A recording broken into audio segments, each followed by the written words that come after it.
So a microaggression is you look at somebody the wrong way, you use the wrong term, whatever, and it can make them devastated. Yeah. But yet they can go all the way back to that video of what they did to your daughter and Mhm. feel empowered.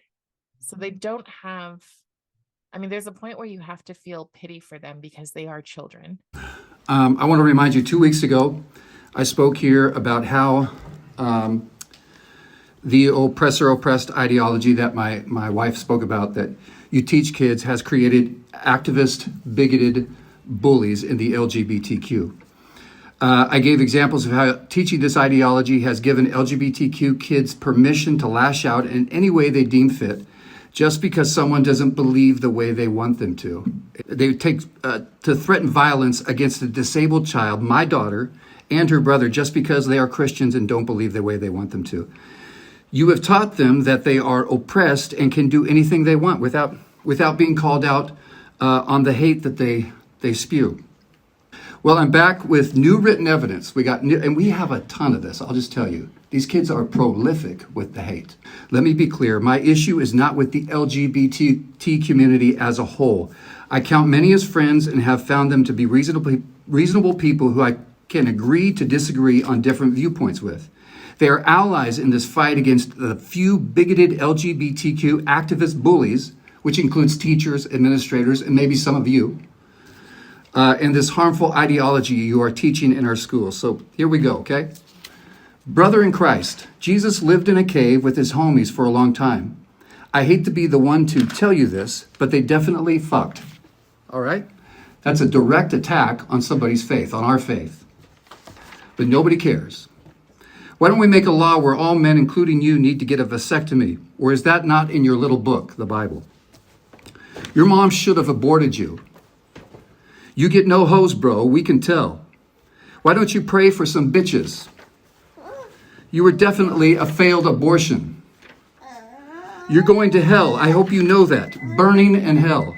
I think that's the end of your time. Thank you. Your mom is gay. Laugh out loud. Can't wait for your coming out video. I don't know, bro. Your mom satisfies me pretty good. I mean, that's sexual harassment.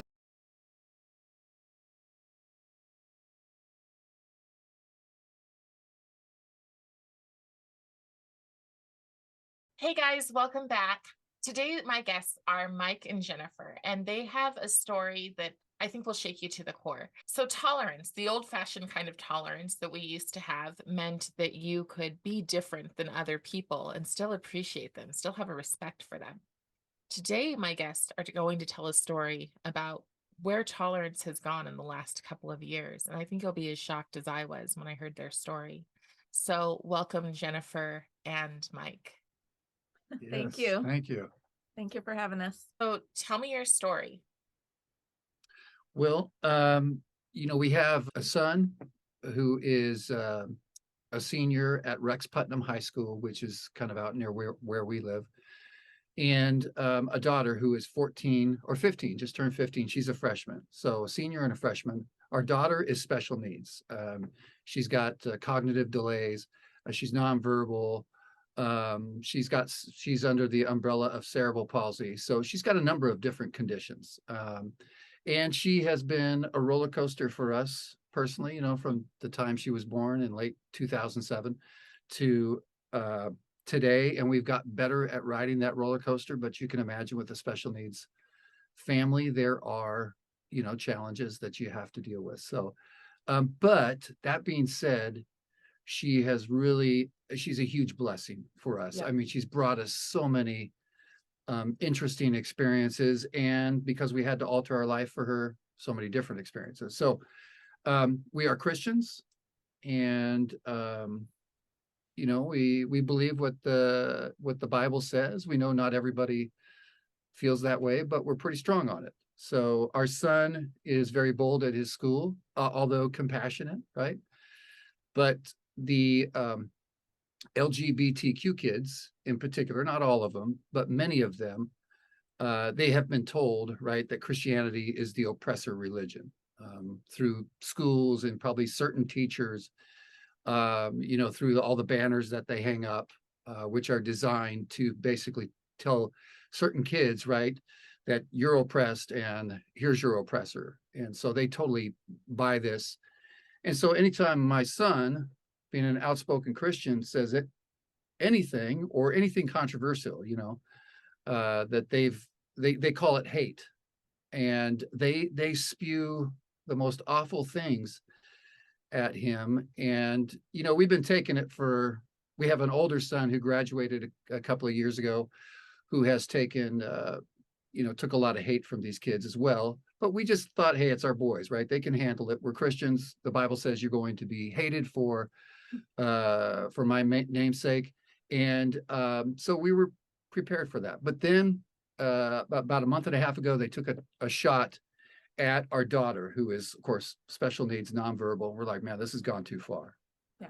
And she also, does she walk? She walks, but she does experience significant disability. She is 100% care as far as, everything you would do for yourself, we do for her, and with, help her sister. So she's awesome. She's come a long way. She's actually a little miracle, according to what the doctors said we would expect and what yep, there she is. Yes. Yes, I saw the picture of her in the stroller, and that's why I went, or I watched the TikTok. Yes, which I will share on this. Yeah, exactly. So she can walk, but she, we're always right there with her in case she stumbles. She has vision and hearing impairment, global delays, which means cognitive and physical, all around. So she's pretty awesome and a little bit of a miracle in a lot of ways. Mm-hmm. So can we go back into the you said that your son is an outspoken Christian. Yeah. What does that mean? What does that look like in school? Well, he runs a Christian club, which he calls Jesus Movement. And that happens at lunchtime. And we bring in, 12 Costco pizzas every week. Well, this year it's every other week. And he feeds the kids and he preaches the gospel. And so that's what most people see and know. And then in his day-to-day walk, he may talk with people and ask them, how their day is and talk to them about the gospel if they're open. And so he definitely lives out loud, I guess you would say. He has a heart for people and he sees people hurting and wants to offer them hope. Would you say that he's kind of like a junior youth pastor in his behaviors? I would think so. Yeah. In a lot of ways. Right. He's really one of those that, from a young age, we taught our kids that there's going to be times in your life where you need to stand alone. And you're capable of that. And it's actually kind of exciting to do that. And so he's both of our boys really embrace that. And so just being able to, speak life and truth to people in a way that just is uplifting and with an openness, he's not going to force anybody to listen to him, but if they're open, he will talk with them. So what does that look like? Has he been confrontational? Do you think he's ever been confrontational? Only, no, not in the approach, only in the subject matter, which of course they have labeled any disagreement, right? They've redefined the word hate to mean any disagreement. If you don't affirm what I do, outspoken about it, you are a hater, or you hate me. So, and he's definitely not shied away from issues. I mean, the most recent thing was he said Jesus, he just had a title on a little video he made. What does Jesus think about LGBTQ? And most of the kids who hated didn't even watch the video. It was a video on his private Instagram. Yes. Sure. Yeah. Okay. And it was compassionate. It was not one where I'm wonderful, I'm perfect, and you're not, you're going to hell, that type of thing. So that was one issue that triggered him. Another one, abortion. Once again, they approached it not as angry or you're going to hell and this type of thing, just were simply sharing how the Bible views abortion, which of course is their right to have different opinions and to be able to share those without fear of violent threats or hate. He has gotten throughout the last couple of years, he gets kids coming up and to him in the hallway, not related to any of these issues, but just because they know he's a Christian, they're making sexual sounds in his ear, breathing heavy, they say stuff. in the lunchroom and that sort of thing. So it's beyond just those issues, but those, anytime he talks about any issues that we would see as conservative or Christian issues, they just come out, and they're uninhibited in how they spew this hate, because we believe, because of this oppressor-oppressed ideology, which has told them that you can do this because you're oppressed and this is the oppressor. Right. And so. Are you familiar with Mao and the Red Guard? Well, I mean, I know that's communism, right? Right. But tell us about the Red Guard. Sure. So communism and the Red Guard really started off with kids in school. So it started off with kids in school being told to reject the four olds. So the Red Guard in China under Mao, they started with the children. And so the children would shame each other for things as simple as carrying an umbrella or having the wrong haircut. But then it would go all the way up into the high school. And those kids were very empowered to be bullies. Yeah. They were literally empowered to walk around with giant shears and anybody who wasn't towing the line to publicly shame them. And the worst part about the publicly shaming them is that they would expect the other people to do it as well. And they would look around and they would kind of, if you're not joining me, then you're next. Yeah. It seems like that's a lot of what's going on in our schools. It is, for sure. Yeah, I mean, the masking, the pandemic and the masking at the school, that really pushed this whole thing, kind of what you described, forward quite a bit. And in fact, last year, my son was, they had this, it was a confusing title. The kids running it weren't all that smart, but it was called the anti-maskers. So if you didn't wear a mask or you had it partly down, they'd take pictures and post it on social media. Wow. And then people would bully you in the comments. Yeah, we screenshotted a bunch of that. Yeah, we screenshotted all of that. That was all part of this thing. Hey, there's going to come a time where they're going to step over the line, and I'm going to bring all this up. And so, well, and I think, speaking of, is it taught in schools? Yes. I mean, there's two incidences that I can speak to specifically with our son being in a class given a poster board or a poster sized paper with a team where they're supposed to write down all the people who are privileged and all the people who are not privileged. And if he went against what they're told, the norms, like he was saying, well, our family with a child who experiences disability, there's ways that we're not privileged. And oh, no, because you're white and also you're Christian and you're male, you cannot be not privileged, so. Was this a teacher directing this class? Or it was a classroom activity. he was sitting around a table with it was like a table of 4 kids. They broke into groups. And the kids said, man, you're right, Levi, but I don't want to get canceled. And the teacher did not hang their poster. Yeah. Because he was putting some things on there that were speaking to truth about the reality of privilege, and it wasn't lining up with what's being taught. Yeah, I live that. I grew up in the foster system and aged out of foster care. And the fact that I'm married to a white male and I'm Christian negates my voice in almost every category. Yeah, it is. It's just so, it's insane what they do to conservative people of color. It's so racist. And yet I think they count on the fact that regular people aren't going to call it out, because we have that thing where we don't want to be victims, you know what I mean?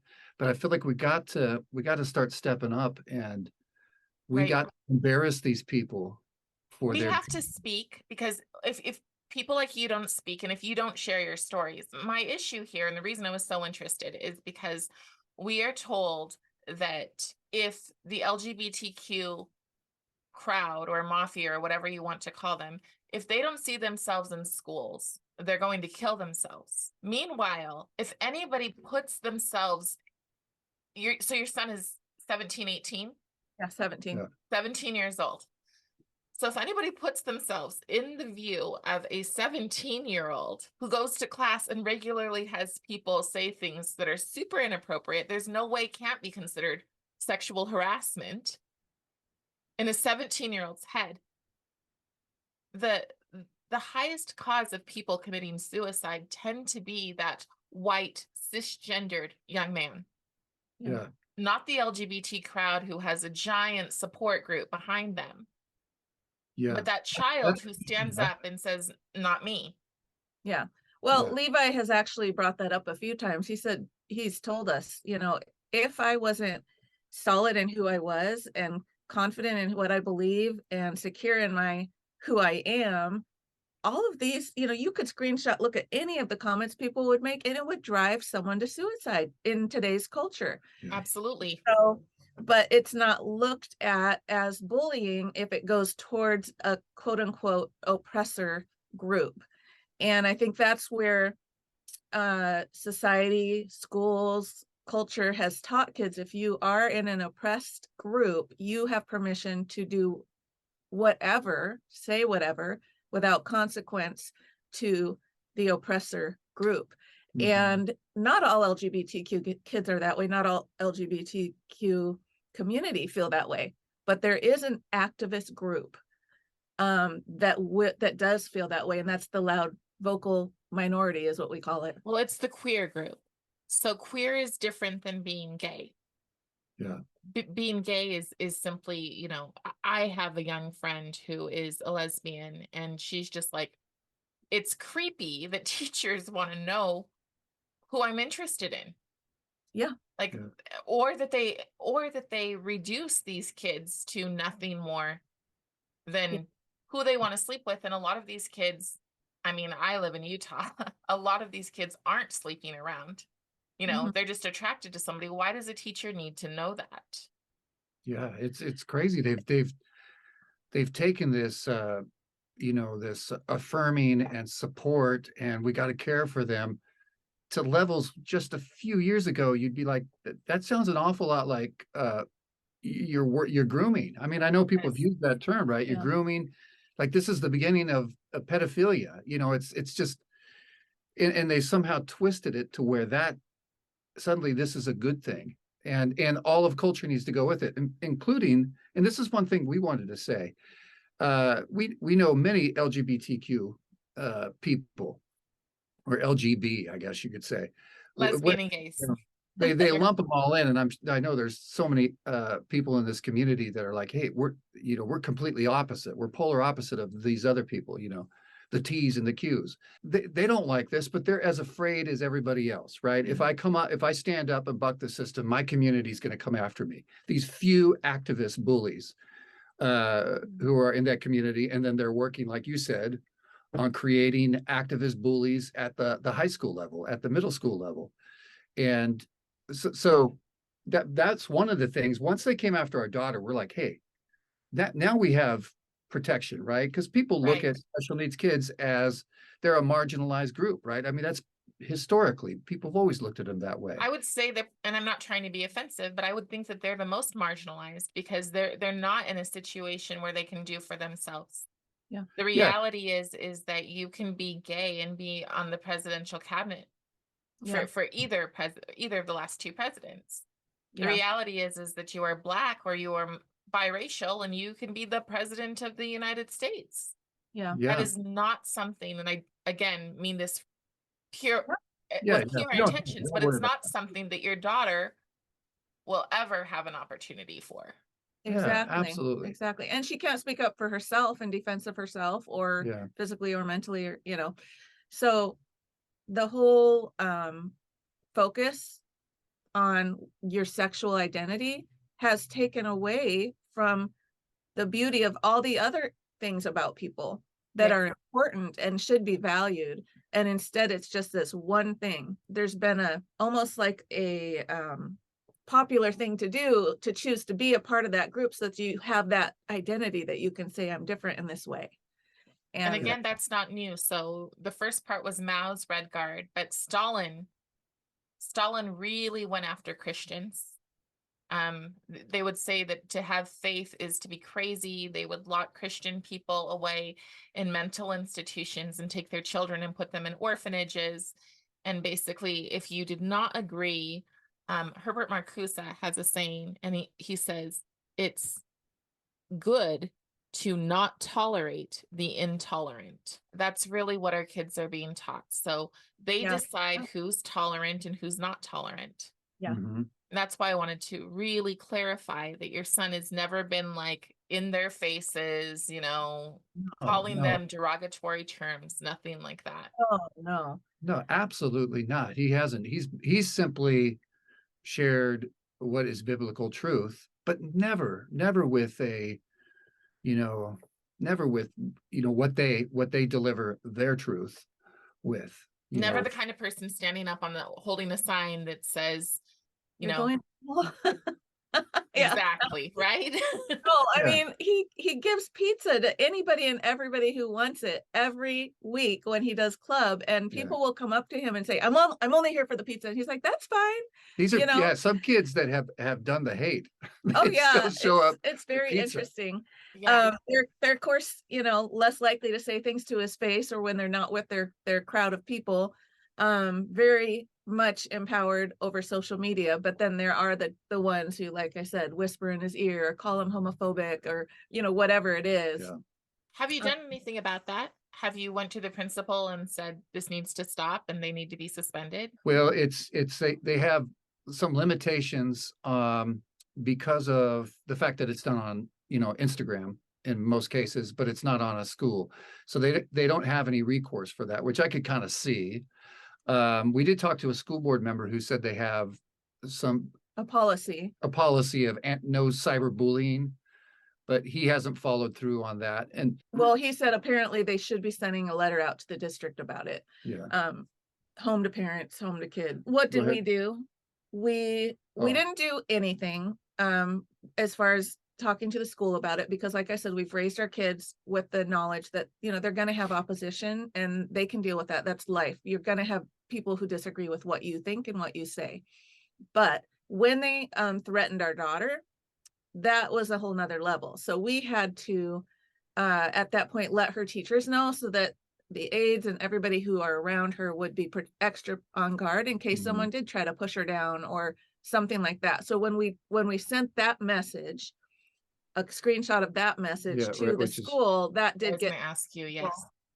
Yeah, it's they're right not going to here. read. It'll be backwards, I think. You can read it if you want No, us it's to. perfect. I'm just going to read it though. Homophobic cracker ass bitch sister need a tard guard head ass. I home, which I'm assuming is hope.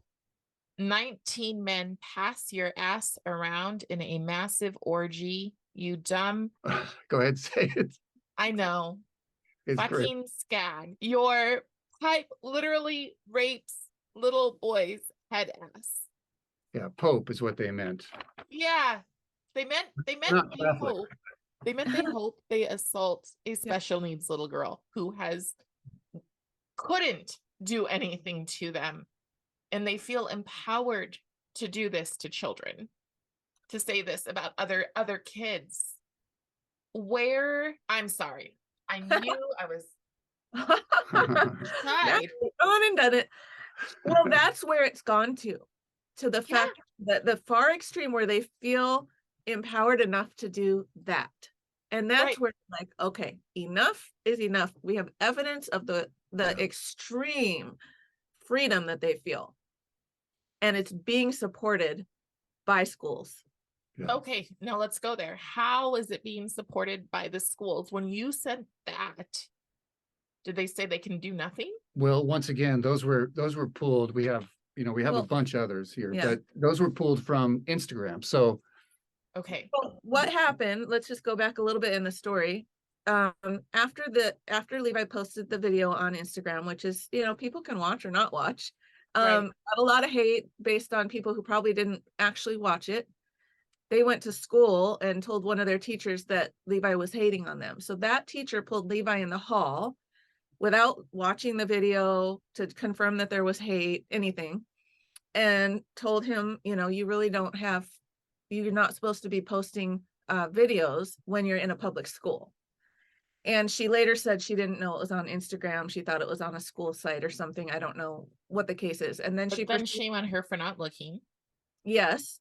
And there was a girl who lost her scholarship for dancing to a song that had the N-word in it because they considered that white supremacy. And she was not on public school. This was 2 years ago for posting something on Instagram that had the word in it.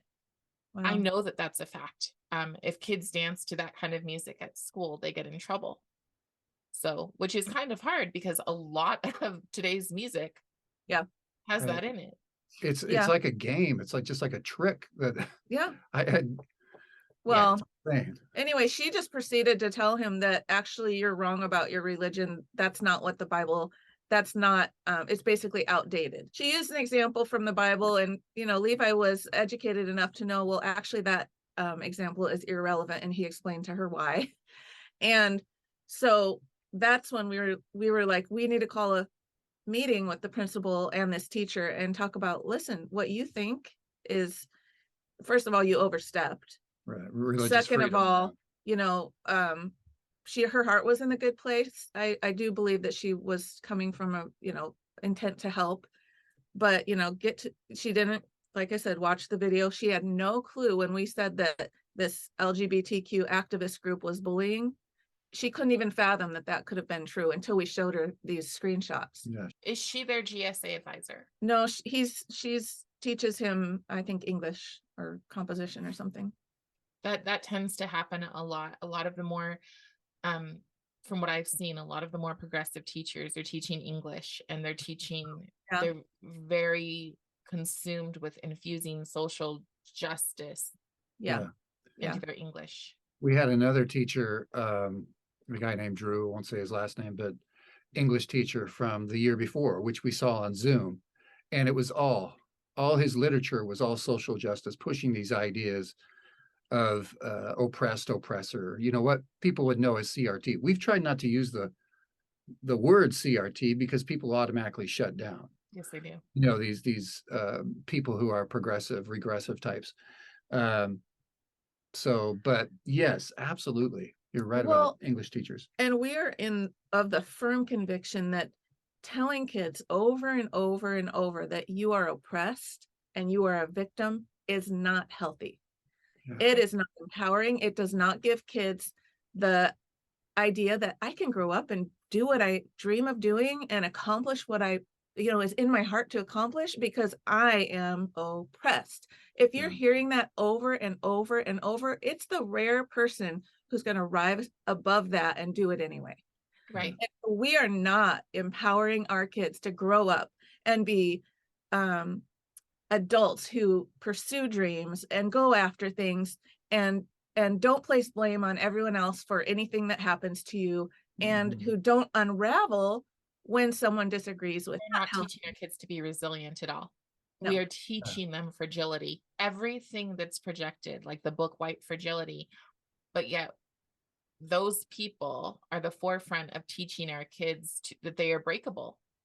Yep. Absolutely. That's what in our first video I was going to say on TikTok, you know, aside from the hate, we go through all the hate, we read all these different messages and at the school board meeting, but then we get to really the larger concern, because our kids will be okay, right? We've taught them to deal with this, but the larger concern is we got to live with these people as they become adults, these fragile adults, and tiptoe around them, and they, as my wife said, are the big losers in this. You know, I can't imagine daily having this heaped on my head, even if some of the things, you know, historically, obviously some of the things are true, in particular when it comes to African American people, but to be constantly reminded of that and say it's as bad as it's ever been, I can't imagine carrying that burden day in and day out. And what you think about and are taught is what you are going to look for. Yes. And so everything, if you're being taught that you're oppressed, everything that could be maybe in a typical person life that's not being taught they're oppressed is just, wow, that was a bump in the road, that was rough, is now related to oppression or hate. Or like Mike said, that is where our biggest concern is, like, these kids, they need to be able to grow up empowered and strengthened and be able to go out and feel like they can live their best life. But this is not getting them there. Right. So Have you had any support at all from the school? Well, we had that meeting with the principal and with the teacher. And, one of the other things too, and I suppose this is our Christianity in us coming out, right? We don't want to just get people fired. We don't want to get people canceled. For example, that teacher, she's I don't want to say she's a victim, but she's been fed all this information. Maybe the first time in a long time she's actually heard from some people sitting across from her. So we're not looking to get people fired so much as, and we don't want to get kids in trouble either. We want to talk to the people who can actually change and pull this out of the curriculum, right? The unofficial curriculum, which we know it's infused in there. And some of these teachers, it's so part of their mentality that they don't even know to the extremes, and they don't know. Our unions, right? So our unions are they're embracing this, and they're shoving it. They are shoving this into our teachers. And we've spoken to teachers who would like to speak up, would like to see changed, but they don't want to lose their jobs. And so there's that real fear. Yeah. After my first school board meeting, I had two teachers stop me in the hall. I happened to be there, something for my daughter, and they stopped me in the hall and said, "Hey, man, we're watching your school board speech. Keep it up. I got to keep this job, so I can't speak up, but I got to keep this job." And that's something we specifically then mentioned in the second school board speech that we did, because that is real, right? Probably a large portion of these teachers are like, yeah, this is crazy, but I don't want to lose my job. I'm this far from retirement. I have to pay for college for my kids. Whatever the case is, they need the job. Well, and then there's the ones too who are like, boy, I'm in the oppressor group. If I don't grab onto this, I'm going to look like I'm fill in the blank. That's exactly going all the way back to the Mao situation, is that if you were on the oppressor side of things, but you supported the oppressed, then you could become an ally. And we're using that same language regularly with our kids. Even when I was subbing in a first grade classroom, the classroom was filled with rainbows, but they were muted rainbows to not make parents get worried. But they would say like allyship. And as a parent who knows what's going on, I'm like, you're using communist terms. It doesn't matter if you are educated in this or not, because there are a lot of teachers who don't know. There are a lot of teachers who hear the words culturally responsive teaching, and they don't draw the line that this is how CRT plays out. They don't recognize that they're being taught to be racist, or that they're taught to be, I know what it sounds like to say it, but they literally are being taught to be Marxist. And I'm sure that if somebody walked into the class and said, "You're going to read Karl Marx now and suck it up," people would walk out of the classrooms. They'd be like, "I'm not doing that." But when it's little bits dropped here and there, before they know it, and the idea that they shouldn't stand up, because they could lose their job. If everybody who didn't agree, though, if everyone who didn't agree stood up, they wouldn't lose their job. They can't fill a school with the 4 activists that are in it. One thing I have noticed, I really started to see that this is all fear-based, right? That's what makes this all work, is the fear. I don't want to lose my job. And so people either go silent, they either buy into the belief, or they're an activist and they're actively pushing it because they found it gives them some thrill, or they've found some financial incentive. But it's all fear-based.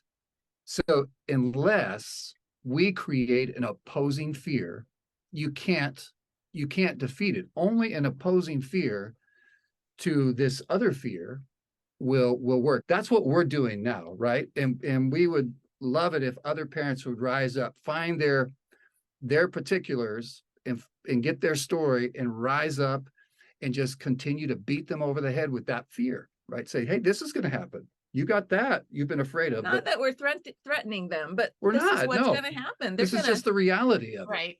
You have to take a stand. I also think that our opposing offer has to be better, because ultimately what they're creating for these kids is a sense of nihilism. because they start off being like, oh, well, those people, those people, those people. Well, once they've gotten rid of those people, then they're going to turn on their own people and be like, oh, well, those people in our group, those people, those people, those people. And eventually that thing is going to come and point to them.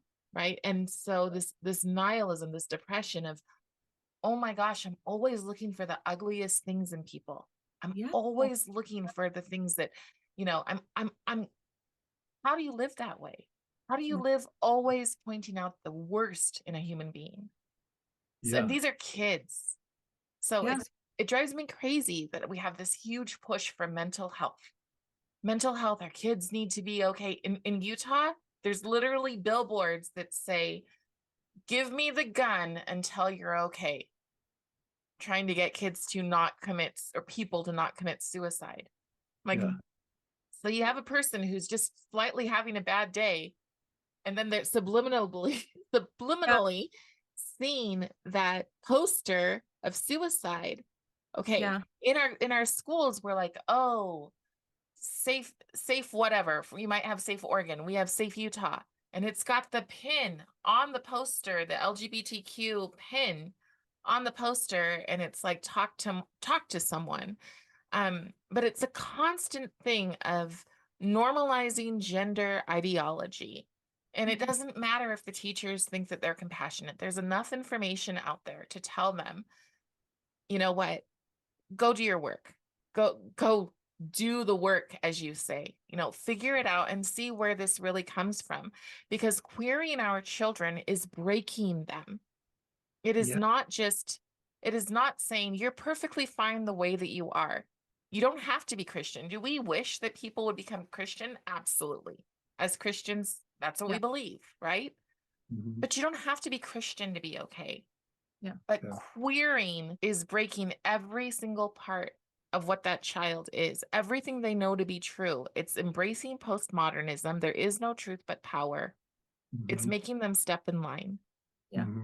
It's destroying their will. It is. It's the very opposite of what they claim they're doing.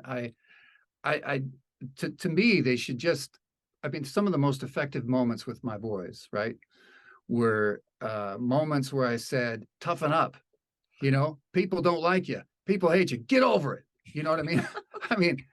and the younger generation needs this for their own benefit. Just to this idea that we can agree to disagree, and that they need to you need to be okay with who you are, even if nobody else is. Right. Whatever that is. Now, it's our belief that if we get back to a more level playing field, right, that our ideas will flourish. But we say in this, and I know Christianity in the past maybe was more interested in removing ideas, right? We don't want the teacher, the administration to bring any ideas, but let the students bring the ideas and let the best ones win, and eliminate, this thing where you can hate on certain groups, right? We believe that our ideas will flourish, Christianity. But that is really our thing. So we're not looking to basically clear the field, right? We only want Christianity. I even went to the extreme to prove that point to the principal and the teacher. I said, look, let the students bring in whatever club they want. A Satanist club, I don't care. Bring it in. Let's let them bring their ideas, Right. Let's get the administration and the teachers out of it. Let's take down the banners. Let's get rid of the lessons that are trying to bring what happened many, many years ago and bring it as though it's current modern day, because that only divides people and makes kids hate each other. Yeah, I was speaking to the Ethnic Studies Commission, and I said, tell the stories that are good, tell the stories that are bad, and tell the stories that are ugly, but don't forget those stories that are good. In the civil rights movement, there were white people who marched along with the Black people. They rode on the buses. They also got milkshakes poured over their heads. All of those things happened. In slavery, in this Civil War, there were many people who lost everything. Their families turned on them because they believed that slavery was wrong. Now, were there other reasons than just freeing the slaves that we had the Civil War? Yes. But you have to tell the stories of how we united. Yeah. You know, you have to tell the stories because before 2020, really, it was such a small population that was gay. If straight people did not help them get gay marriage, they wouldn't have gotten it. If churches didn't even back down and say, well, you know, this is what you want, this is it, they wouldn't have gotten it. So you have to tell the stories of how we united, even if it wasn't like, you know, yay, peace and happiness, and it was more of a business merger. Yeah. You have to tell the stories of how people work together, because we're not telling those stories to our kids. We are teaching children to put their fists up in the air and to scream for what they want, and that means democracy. Yeah. And you know, one of the reasons why I believe maybe they don't want to tell that history as it was is because at the end of the day, a lot of this is towards a political agenda. That's part of why they want to obscure parts of the past, you know, and like you said, the fact, especially the fact that we could come together as a country. Yeah. And this seems to be, you know, they call that, they have all their terms that if you're wanting unity, they call it white supremacists. Are constantly changing out, right, to come up with a new, fresh one. But yeah, no, I'm laughing because just last week I was fired from being a substitute for exposing some of these books in the classroom. A book called Teaching When the World is on Fire that actually talks about how to bring Democrat policies into your K through 12 classroom. does it say Democrat actually? It does. Say Democrat policies? It does. I wouldn't have shared it if it wasn't so specific. And it also says, talk to kids about white supremacy, talk to kids about the dangers of the Second Amendment. And this is in Utah? Utah's very progressive. They would not agree, but they don't really have an understanding of what it means to be progressive. But oh my goodness, our governor uses his pronouns. Is he Republican? Yeah, supposedly he's a progressive. And so I always tell people, it's not Democrat versus Republican, it's progressives versus conservatives, because progressivism is on both sides. And they get caught up in that they're being compassionate, and they don't recognize that their belief in for the greater good has been done before. Yeah.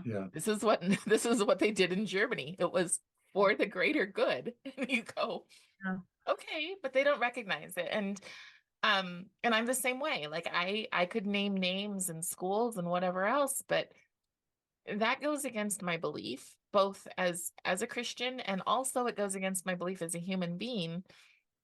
When my goal is to get teachers to open up their eyes and to realize you are taking our kids in a horrible direction.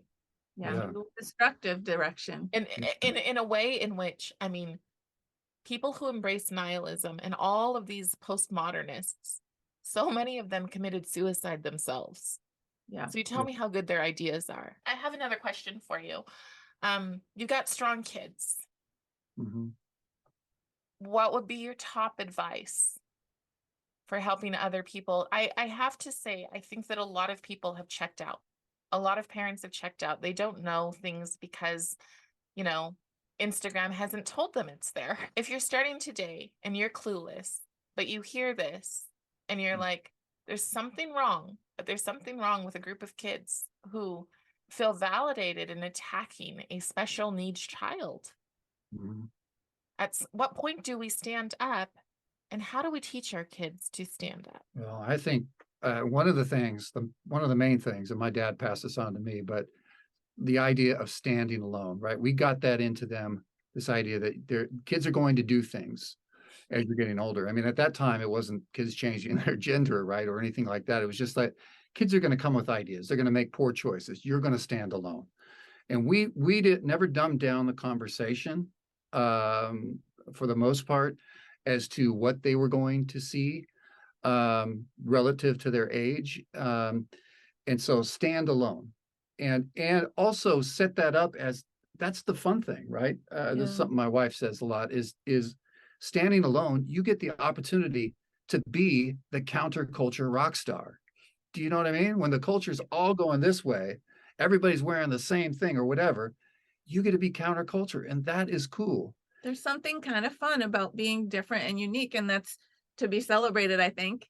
And also it's attractional in some ways too. I think, like, wow, this person is actually, you know, being their own person. You know, they're not just following the crowd, and there's something fun about that. And, you know, while you're doing that, you're still friends with people, and you're still having conversations and doing activities, but you're standing alone on certain principles, I would say, or character issues that may make you different than the people around you, and that's okay.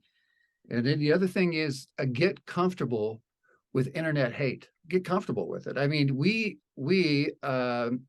I started putting this in when I started seeing this being a real issue. I started to tell my kids, the haters are your friends. The haters are your allies, your unwitting allies. And it's been the case in this, right? We've screenshotted everything they've done. And now we've gone to school boards and we read it. It's powerful. You know, it's powerful. People are like, yeah, I can't deny it, right? If you're within the sound of our voice. But the haters, and this is a life hack that I think works in anything else you try to endeavor in, right? Because there's always haters. I mean, you have these haters, right, that hate you for your Christianity, which is especially awful. But people aren't going to understand your ideas, your business ideas, whatever it is. If you get comfortable with the haters, in particular the internet haters, and you start to turn it and go, oh, in fact, our son, that's a valuable thing. But our son, our oldest son, came home and he had spoken out on abortion. And of course, he got a bunch of hate. And they had started up a cancel Zeke account on Instagram. And he came home and was like, yes, he was super excited because he had this cancel Zeke account. He's Ezekiel is his name. But that, if you just take that paradigm shift and just, you know, nothing stops you at that point. You basically have a shield around you that things can't get to you. But bringing it back to what can parents do right now, start to have conversations with their kids about how life, it's normal in life to have people disagree with you and not value your opinion or not agree with your opinion and actually strongly even oppose your opinion. But in the midst of that, you can still have conversation. You can still come together and collaborate on things.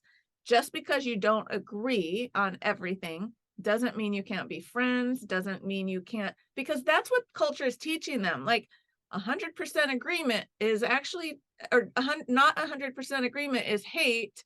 And so we have to spew at you and each other. We can't collaborate. We can't have conversations and then walk away still being agreeable, but also being cordial and maybe even friends.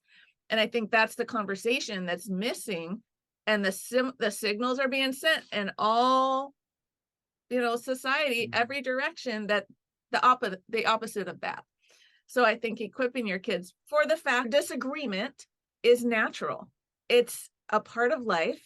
It's actually empowering because you learn how to communicate and possibly come to sometimes to compromise and sometimes to actually we still disagree, but we can agree to be friends or agree to at least be cordial and still do our thing that we have to do together. We might not be 100% on the same page, but we can still work for a common good. I mean, I think that principle is just being destroyed in our society, and it's harmful. It's healthy to have disagreement. It's healthy to learn how to talk through things and problem solve. That used to be something we would teach, problem solving skills, people skills, but no.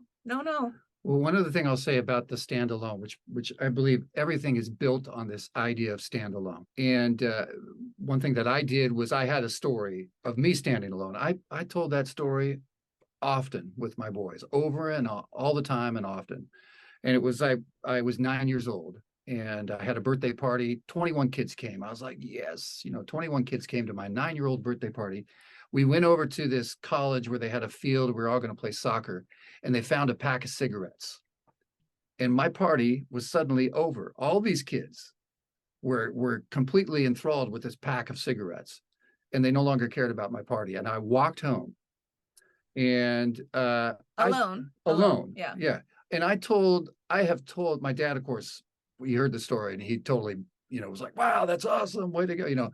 He really, really told me at that time, but I brought that forward. I told my kids that in between 5 years old and, 15 years old. And I told them about that. And well, and you said, if I can do it, you can do it. And, yeah, and we talked about times when I've worked at jobs and was Yeah. counterculture with the people, but we still were friends and we still had fun together, but there was a Yeah. definite difference.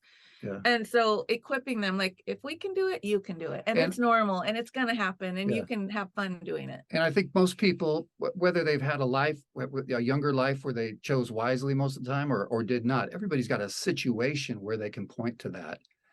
And man, just play that over and over again. And God, it's so, that is such a valuable base of understanding. Recommit to connecting with your children. Yes, talking, not shying away from the conversations and actually being present and not on your phone when they're talking to you. Yeah. And I have to still tell myself that, like, put my phone down. My daughter, Kylie, is actually really good because she wants your full undivided attention. And so if I'm with her, singing to her or feeding her, and I happen to pick up my phone, she's like, that's how all our kids actually probably feel. Yes. When we're distracted. So let's, being present, and that takes really being intentional. And I'm not perfect at it. He's not perfect at it by any means, but it is a practice of being intentional and being present and having those conversations. And, I know not every kid is talkative. So continuing to ask, continuing to, like, what did you think about, bring something up that's happened in society. What do you think about this? And do a little bit of, I know it's easier to, they don't want to talk. And so they just left and went to their room or whatever, but just, kind of, you can start somewhere. Yeah. Talk about the issues of the day. I mean, that's definitely something we have never shied away from. Even when they were littler. No, I mean, somewhat, but just for their understanding. But so those conversations, in fact, and, during the pandemic, churches, not all churches, but many churches were kind of like, you were just kind of surprised by what they were doing or weren't doing. So we were having to debrief our kids when they came home from a youth service or a church meeting of some kind, because, some of this stuff had weaved its way in there, or they were taking truth off the table lest they offend, whatever group they were imagining was going to hate on them. They had, so this conversation was valuable. Yeah. Even at that time. So no, I would totally agree with that. I think that a lot of people don't realize that when they are afraid to talk back or to challenge what's going on, they're literally playing into corporatism pawns. They're doing exactly like these people will say, oh, we're against this or this cause or whatever, but what they're really doing with our children is teaching them to follow along, don't ask questions, and be obedient. Yeah, it's true. And their goals aren't good. Their goals are not good. They don't really have goals that, we're all going to live in this quote unquote equitable space. Our equity versus their equity are so very different. Yeah. And they're going to rob our kids of hope. Yes. If we don't stand in the way. Hey, can I say one other thing? Yes, please. This fight is fun. I want to say that. I am enjoying it. Do you know what I mean? It's fun. It's a bit of an adventure. Once again, that's probably a shift in a lot of people's minds. And but it's well, I think you're saying is make that shift. Like, we are not it's fun to stand up for what we think is right. It's exciting to be a change maker, hopefully. It's exciting to do these things. And if we shift from, oh my gosh, this is so hard, we're just fighting, but that wears on you. And not to say it doesn't take energy and time and emotional energy and all the things, but shifting that perspective to, like, actually, this is exciting because we're hoping to affect change and we're working towards something we believe in, and that's we think is right, and we're protecting children, and all those things. It's a shift. And also too, another word that we have tried not to use in our house And my son, Levi, the bottom line, or he's got a good way of saying it, but it's the persecution. Because Levi says, hey, man, in other countries in the past and currently, they're killing people for being Yeah. Christians, right? Yeah. Yeah. Ain't doing that to us here. This is, so there is a persecution complex that I think can come over in particular Christians, right? Where everything is persecution. And yes, you can tie a lot of it to that, but we've chosen, let's reserve that term for some real extreme stuff. And then let's go out and fight this stuff and minimize it in our minds, right? Let's not make the enemy this huge mountain that we can't possibly overcome. Although in some ways you could probably make a case that it is. Let's begin to look at them as these enemies that we can defeat. We just got to be shrewd and wise and find their weak spots. And if we do that, it changes the way you look at it. It does. I totally agree. I've met some amazing people doing this for the last 2 years. So, but those moments of finding those people and finding your tribe, Yeah. that's pretty amazing. When you find people who are not just, hey, thanks for standing up for me, but hey, I want to stand with you. Yeah. It's like, and I'm not one to say that these are the last days, because I'm certain that people in Nazi Germany thought that what they were going through was the last days too, Yeah. So I'm not one of those people, but I am saying that right now we are called to battle. Yeah. And it is awesome to know that we have warriors that are fighting along with us, and that we are warriors of grace and light, or trying to be. Yes. So, and when one person stands up, it triggers more people to stand up, and it might take some time, and it might take, but that is the reality. Like some people are not going to speak up until they're like, oh, he just did it. That's me. Okay, now I can join in, So yeah. We feel like, certain people, fortunately for us, right? This is another one of the benefits of our daughter, Kylie, is that she gives us this protection. And so we feel like some of these other people that we gotten in contact with after our first school board meeting, which nobody came to, but a bunch showed up the next time, and we feel like, there's protection, and certain people bring a source of protection. Do you know what I mean? Just based on their story. I think I would never know. yeah, you as a yes. I don't want to say it wrong, but yes, no, it's true. In Utah, me saying this is racist has been a very huge platform, way more than I would have ever expected. I don't have a lot of followers, but that's because I don't do TikTok. But the people who do, they're really listening, and I'm able to give them some hope. And talk about invigorating, right? And there's lots of TikTok teachers who are like, well, the first thing you do is make sure all the kids feel welcome. But then they go from, we want you to make sure these kids feel welcome, and then you want to go to the other teachers and you make sure those other teachers. And so they've gotten in line to push their ideology, and they feel very empowered to do so. And we just need to say something extremely simple. No, thanks. No, thanks. Not interested. Enjoy. We just have to be smarter than them. And that's not hard to be, because they're driven so much by emotion. Yeah. And that, they teach microaggressions, right? So a microaggression is you look at somebody the wrong way, you use the wrong term, whatever, and it can make them devastated. Yeah. But yet they can go all the way back to that video of what they did to your daughter and feel empowered. So they don't have, there's a point where you have to feel pity for them because they are children. No, so you always come with love and solutions and grace. And then the people who aren't true believers, they'll find you. Yeah. The other ones, and those are the two extremes. Those are the bottom. Those are the ones, those are the kids who are just being fed this and, quite frankly, being brainwashed. Yeah. And then they're the true believers. And generally, I think if they're making money to do what they're doing, they're the top, they're the grifters. And then this other group of people, I think that if we keep returning to them with grace and compassion, not necessarily understanding, because I don't want to we don't want to cede any of our power, our true power. We don't want to cede that to them, but you can still be kind and be like, Yeah. basically, I understand that you're sick. I Yeah. understand that you've been manipulated. I understand. I think a lot of this, especially when it's parents who allow their kids to behave this way, I look at it as a new form of Munchausen syndrome.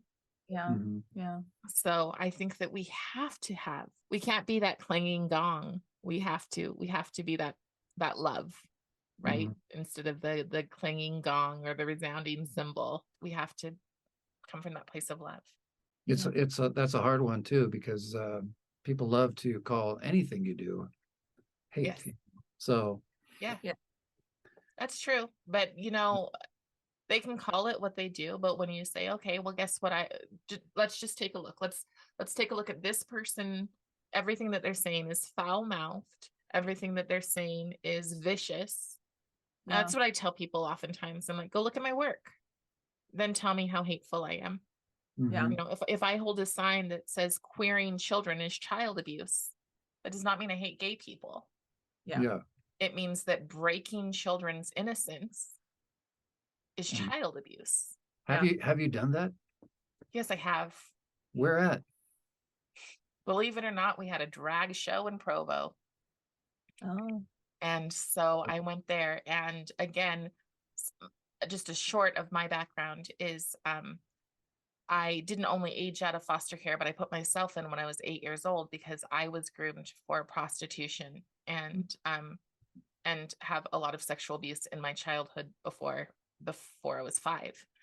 So so when I advocate for children, I'm advocating because I have been in their shoes from experience.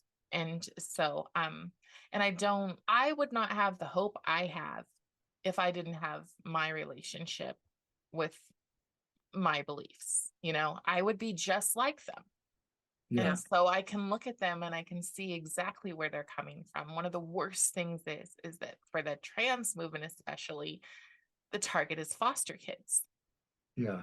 Yeah. Sterilizing foster kids, well, I guess that can be one way to make sure that there aren't more kiddos repeating the cycle, right? It's a vulnerable population, I'm sure. Going after the vulnerable. Yeah. Go ahead.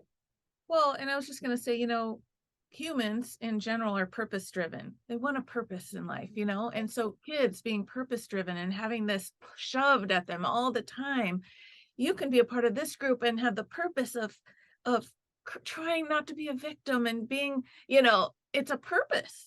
Yes. People want purpose and anyway, it's just a little side note, but I think that's part of it. It's like it's a new religion. Yeah. It's absolutely, when they say that we can't bring religion in, it's a religion. That's one of the things that James Lindsay is really working on, is trying to make them recognize this is a religion and has no place in schools because of it.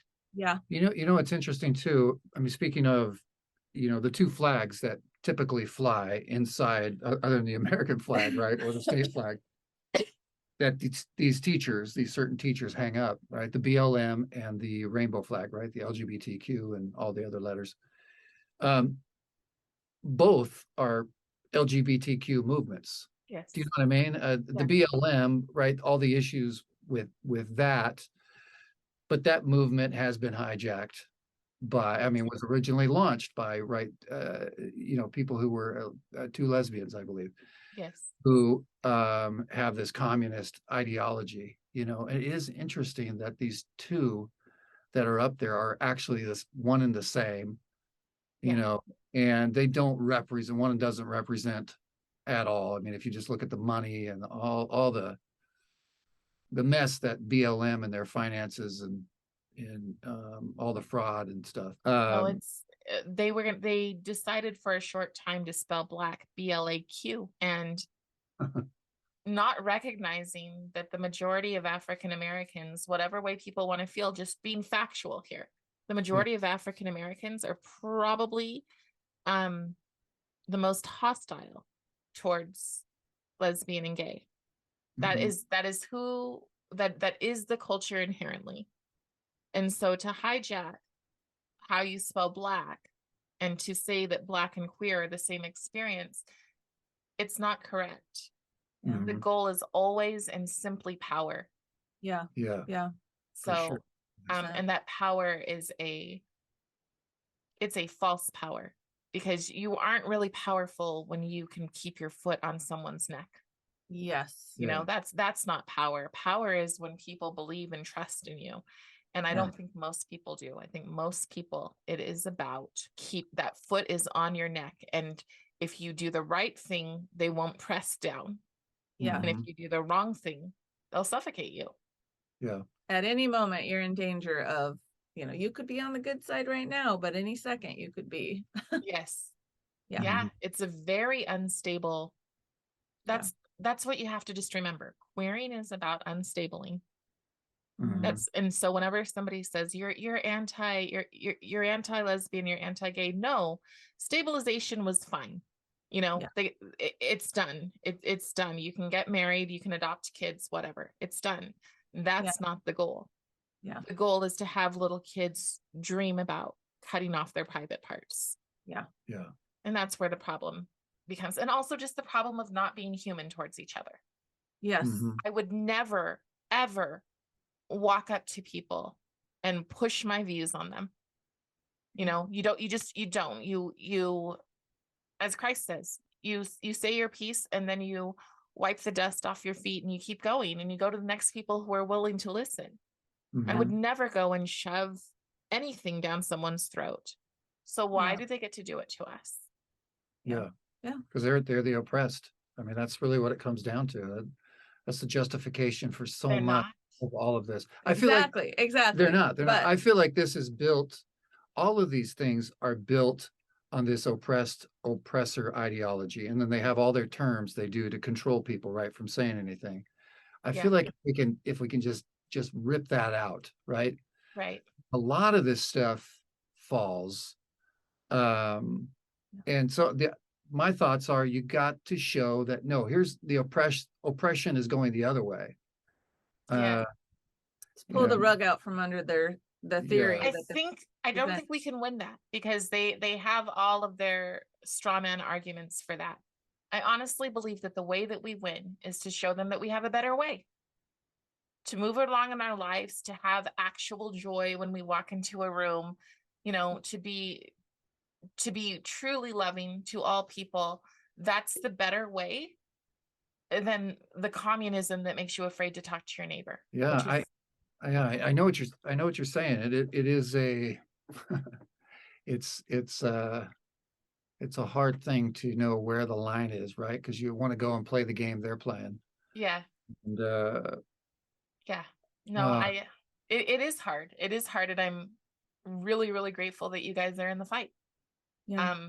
Because we need more people, and we definitely need people with their stories. That is the way that we play their game. They're constantly using terms like, my personal story, my personal narrative, my personal truth. And when we can combat that and say, really, because this is what we've got. And somehow, despite the fact that we're going through all of these things that you'll never go through, despite that fact, we still have joy. And you're being robbed of it. And I think that once we can make people realize, because I do think that people go home from these teacher trainings, and I know it. I've had friends who've showed up in my door crying and said, I just had to go through a teacher training where I was supposed to confess that I'm racist. Am I racist? And I'm like, we've been friends for 10 years. I'm like, do you think you're racist? And I'm like, a bunch of people in a room, including one person who probably made $8,000 to tell you that you're racist, has said this to you. Are you really this person? And then you just put your arms around them and you give them a hug and you say, you're not. You're okay. It's a mind virus. I mean, it really gets into people's minds. It works on, I mean, even I think I'm pretty strong, but in 2020, you're like, should I post the black square or not? It's like I would have these conversations. Of course, I wasn't ever going to do it, but I still would find myself going back and forth, right? And I'm like, no, that's not possible. Well, is it? No, you know what I mean? No, the worst thing I saw in 2020 was my friends who are Jewish put up the black square. And just let that sink in. Yeah. I mean, this is absolutely a mind virus. One thing I was going to say, we told this to the principal and the teacher, that when we talked to them, we said, look, we could probably find a way to put our kids in private school. But that would be boring. This is where the battlefield is, you know what I mean? At the school, culturally, that's definitely a place where you can go and get the spout of all these ideas, right? And so if you want to impact the culture, you got to be in the culture. And also we've found too, I mean, if you look over the history of our lives, kids that have gone to private school, right, Christian schools, many come out great kids, right? But there is that subset of kids that go there and the parents don't pay attention and they come out maybe even worse, Well, and if you don't think that churches are being infiltrated in this, you're blind. Yes, oh, they are, yeah. So social justice is replacing biblical justice. Yes. I fall on the other side of that. Having seen how deep it goes into schools, I can't imagine sending my child into a place where he's getting that for 8 hours. Yeah. Or maybe 6. Let's say that there's 2 teachers who aren't buying into this, right? So 8 hours and just being told this and told this and told this with a bunch of other kids who believe it. I've done my best to fortify my child, but I do think that it is almost complete what they're doing in our public schools. Yeah. It's almost complete. And so there has to be a point. I mean, everybody has to do what they can. And if you feel like your children are equipped to be missionaries, then they should go out and be missionaries. It's personal. You have to look at your kid and in families, there could be one kid different than another kid that's equipped. Yeah, for sure. But I just think the brainwashing is pretty strict. I mean, it's there. I think you're right. Everybody's got to make their own decision. And we have, we've really made a point of, hey, we're going to unpack everything every day. We're going to talk about the issues. So not everybody has that kind of time, but we found some value in that resistance that they get there. Yeah. If managed. He had that when he was younger. He still has it, but I think that the peer pressure of high school could be, him being my son, he's got a target on his back. Yeah. But in his youth group, he's very bold. And he knows his stuff. But in that situation, knowing that all the way from our school board all the way down, so many people believe this stuff and are dedicated to it.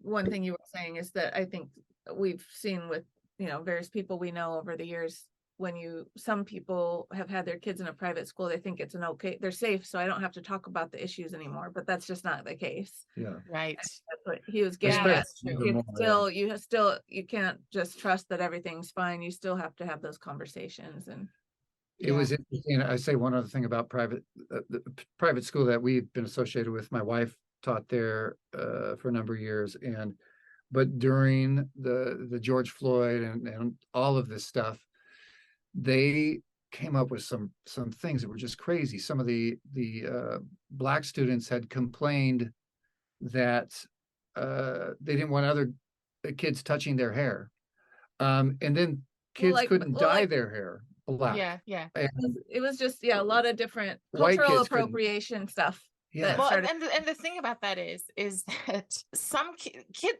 they have to be seen as individuals. Yeah. I've seen little guys who, love it when the 7th grade cute little cheerleaders are like, to like a 5th grade boy. They can't get enough of being that cute kid, right? But then if their parents find out, their parents might lose it. Their parents, it often tends to happen with kids who are adopted. Their parents take on the mantle of they're oppressed, and this is where I say Munchausen, because it's not making them sick like giving them poison, but it's giving them poison. Yeah. Yeah. Yeah. You know, teachers who say, you are so brave and you are so empowered, go stand up to those Christian kids because they are oppressing you. Yeah. Those teachers feel like, I'm so good, I've got it all together, I'm the most powerful. Mhm. And you're making those kids sick. Yeah. Because ultimately those kids probably could have sat in a room and been like, dude, that's fine if you know, if you like boys, well, that leaves more of the girls for me. So Yeah. Yeah. so Yeah. kids are not, they're not naturally, hate has to be taught. Yeah.